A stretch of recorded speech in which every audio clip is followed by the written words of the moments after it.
আসসালামু আলাইকুম রহমতুল্লাহি ওয়া বারাকাতুহু। আমরা যে জায়গাটা দেখাইলাম এটা মেজরটিলা মোহাম্মদপুর ফাতেমানগর পড়ছে।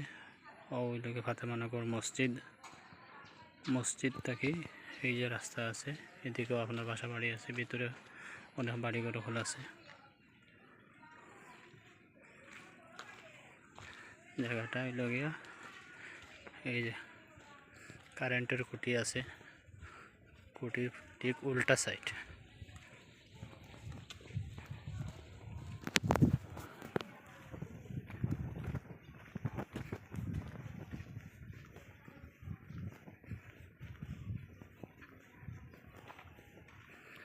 অলরেডি 500 জায়গা।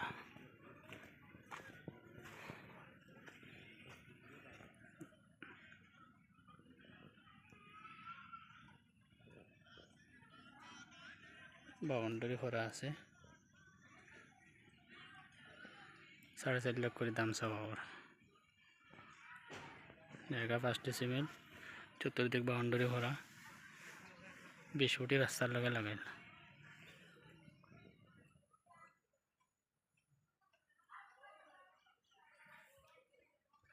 5 ইঞ্চি আপনার গাঁথনি দেওয়া, বাউন্ডারি দেওয়া চতুর্দিক, স্কোয়ার সুন্দর প্লট।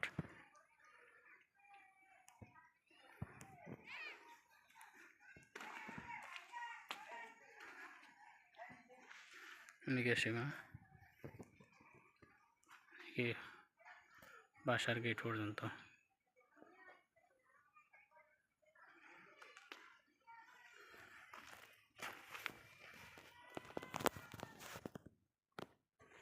কেন একটা হারা মাটি করা লাগতো না।